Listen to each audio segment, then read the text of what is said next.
দুনিয়া। ওই যে ঈসা আলাইহিস সালাতু ওয়াস সালামে কইলা আমার রবে আমারে নামাজ আদায় করার হুকুম করছেন, এই কথায় কিতা প্রমাণ দেয়? ঈসা আলাইহিস সালাতু ওয়াস সালামের সময় নামাজ আছিল, ঠিক না? ঠিক না? আমরা কিতা দেখলাম ভাই, ফেরেশতা হলতরে আল্লাহ নামাজ লাগাই দিছেন, পাহাড় পর্বতরে আল্লাহ রাব্বুল আলামিন নামাজ লাগাই দিছেন, গাছ বৃক্ষরে আল্লাহ রাব্বুল আলামিন নামাজের মধ্যে লাগাই দিছেন।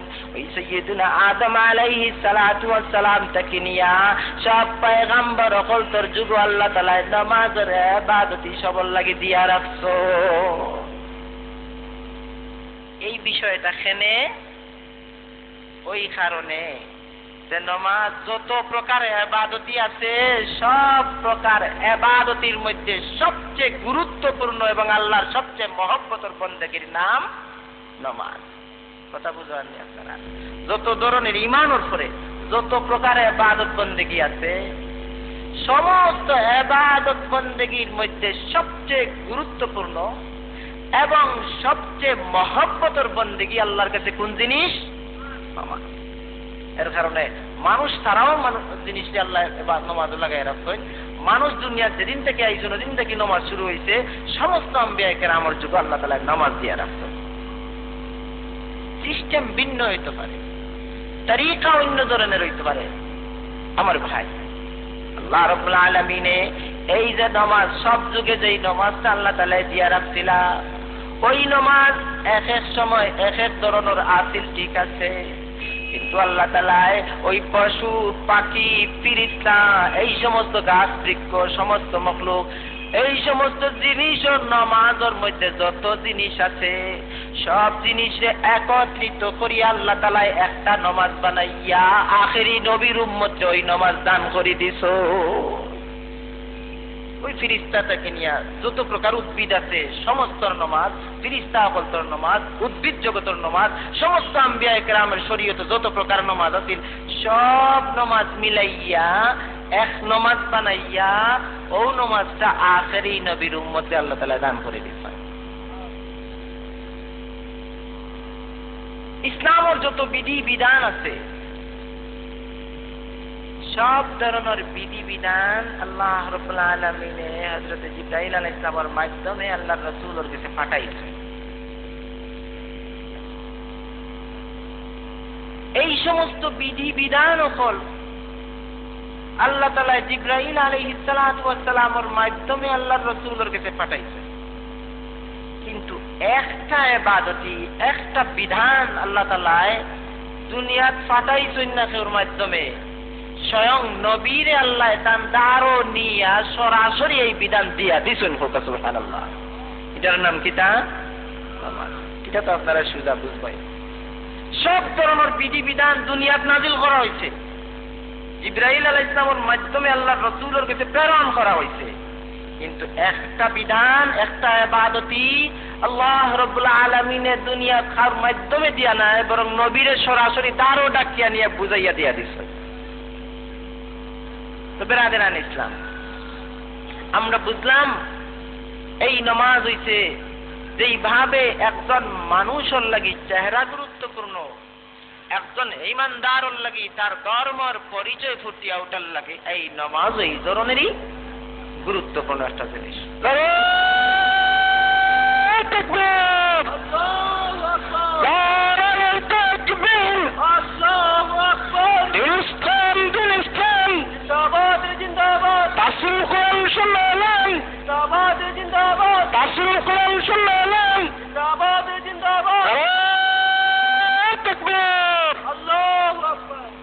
তো বেরাদারান ইসলাম, এত গুরুত্বপূর্ণ বন্দেগী নামাজ, এই নামাজের ব্যাপারে আমরা কিছু জিনিস বুঝার দরকার, এই নামাজের ব্যাপারে আমরা কিছু জিনিস মানার দরকার।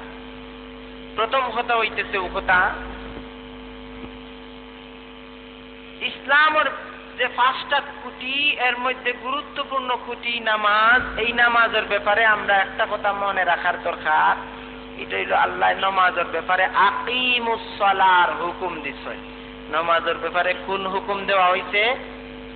আকিমুস সালাহ। নামাজ কায়েম করো, নামাজ প্রতিষ্ঠা করো। আকিমুস সালাহ কারে হয়? কোন খাম করলে এই হুকুম পালন হইব, কোন খাম করলে নামাজ পড়া হইব, আকিমুস সালাহ হইতো না। এই কথাগুলা বুঝাই আমি আমার কথা শেষ করা চাই।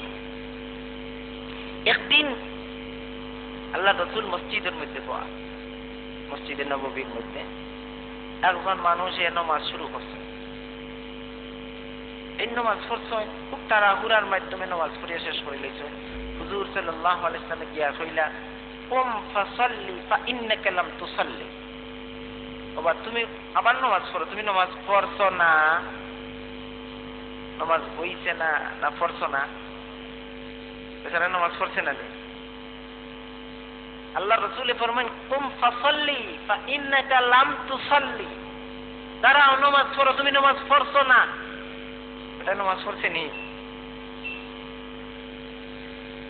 এইভাবে যে সময় আল্লাহ রাসূলে কইলা, বেচারা আবার তার আগের সিস্টেমে নামাজ পড়ছে।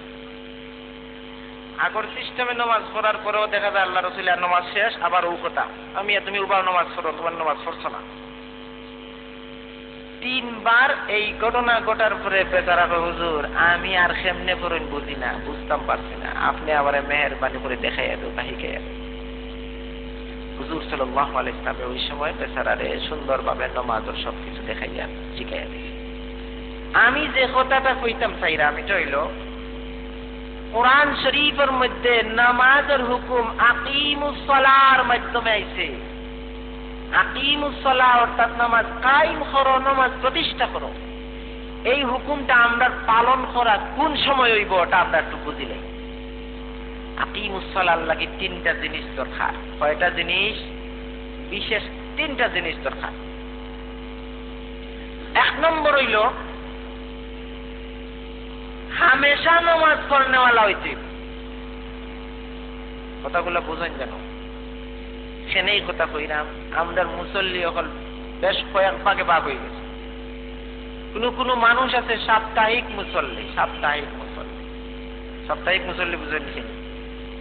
5 ওয়াক্ত নামাজ মসজিদ করে না, আর জুমার দিন পেন্ডাল বান্ধা লাগে।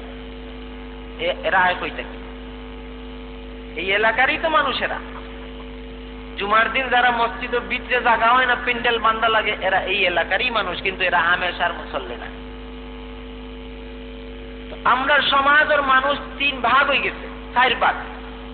একদল মানুষ সাপ্তাহিক মুসল্লি হয়ে গেছে, এরা আকিমুস সালাহর উপরে আমল করেন না।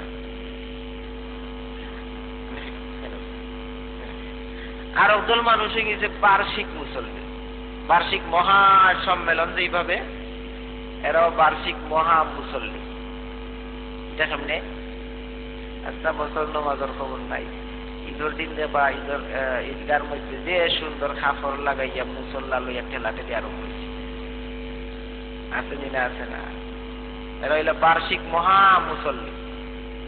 এই ঈদ গেল, আর 8টা বছর তুকা ঈদ হবে। ঠিক সেইভাবে আরেকদল মানুষ আছে মৌসুমি মুসল্লি।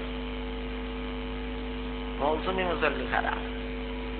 নির্বাচন আইছে, মিটিং গোয়ার আজান পড়ছে, মসজিদ উদ্দারতায় মিটিং আসলা, প্যান্টর পকেটটা কি টুকি বার করিয়া মাথা দিয়া উল্টা পাল্টা শুরু করছেন। তো এখানে আজান হয়েছে, এখনো যদি না যাই না নমাজে, মানুষ নমাজ এর আর বুঝিও না।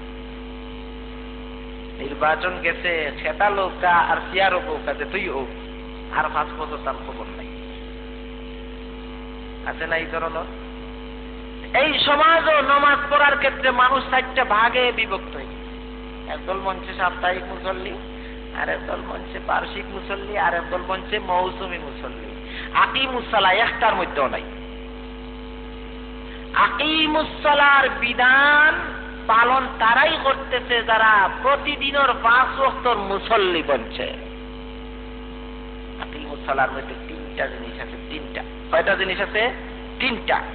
এর মধ্যে প্রথম জিনিস হইতেছে প্রতিদিন 5 ওয়াক্তর মুসল্লি বনার মাধ্যমে আকিমুস সালাহর উপরে আমল হইব। একটা। 2 নম্বর, আল্লাহর রাসূল যেই বেচারারে কইলা তুমি নামাজ পড়ছো না, আবার পড়ো, সেনে কইলা। আপনার সমাজের মানুষের দিকে চাইলে এই কথাটা মনে হয় খুব এটা বুঝটা কি সুজা হইবার টাইম নাই, বুঝটা কি যে সুজা হইয়া উবাইয়া সিজদার যাওয়া লাগবো এই সময় তা না তো হয়। দুই সিজদার মাঝখানো মাথা এটা সুজা হইবার কোনো ব্যবস্থা নাই, আদা বা ফোনে এক হাত উঠানির ভরেই আর বার নামাই দেওয়া। এই যে পরিস্থিতি, এই যে অবস্থা, আর নাইলে একদল মানুষে করে কি তার সিজদার যায় দুই ঠ্যাঙ্গর লগে লগে তুলিয়া তুই রাখে। আল্লাহ আমাকে জানে শরীরের ব্যালেন্স রাখতে পারে না, না কিতার লাগি দিতা করে মানুষ দুই ফাও দে বা ফাও উঠে গেছে বিমান উল্লাহ খান করে এ উন্দ হইছে ফাও উঠে গেছে। এই ধরনের অবস্থা, এই সমস্ত জিনিস যদিও আমরা মনে করি খুব হালকা, বিষয়টা কিন্তু হালকা না। এক একটা জিনিসের মাধ্যমে এক একটা ওয়াজিব নষ্ট হইতেছে, ইচ্ছাকৃত ওয়াজিব নষ্ট হলে নামাজই বরবাদ হয়ে যাবে। এক নম্বর শর্ত হইল হামেশা 5 ওয়াক্তের মুসল্লি না। আমরা অনেকেই হামেশা 5 ওয়াক্তের মুসল্লি নাই। ফজরের নামাজ হল তো দেখা যায় মসজিদের এক কাতারই হয় না, 3-4 জন, কোনো কারণে ইমাম সাহেব অসহায়, তাই না আজান দিয়েছেন নামাজ পড়াইতে মুসল্লি নাই। কয়েকদিন আগে এক জায়গায় ফজরের নামাজও পাহাড়ের মাঝখানে উঠলাম, ইয়া দেখি মুসল্লি ভাই মুদুরের কথা, মুয়াজ্জিনও নাই, ইমামও নাই, দরজার তালই মারা। এই যে অবস্থা, এই সমাজের যে চিত্র, এটা কি মুসলার চিত্র না। যাই হোক, আমার ভাই কথা সংক্ষেপ করার কথা আমাদের সময়। 1 নম্বর হইল আকিমুস সালার মধ্যে কোন জিনিস থাকতে হইব, হামেশা 5 ওয়াক্তের মুসল্লি হওয়া লাগবে। 2 নম্বর শর্ত হইল নামাজরে সহি করি হুকুম আহকাম সঠিকভাবে পালন করি পড়লে আকিমুস সালাহ হইব। 3 নম্বর জরুরি জিনিস যেটা, এটা হইল জামাতের সাথে নামাজ আদায়ের মাধ্যমে আকিমুস সালাহ। যতক্ষণ সম্ভব একজন মানুষের পক্ষে জামাত কোনোভাবেই একজন মানুষে মিস করতে পারতো না, আপ্রাণ চেষ্টা করিয়া জামাত পড়বো, জামাত না পড়লে জামাতের চেষ্টা চালাইবা, আকিমুস সালাহ সামিল থাকবো।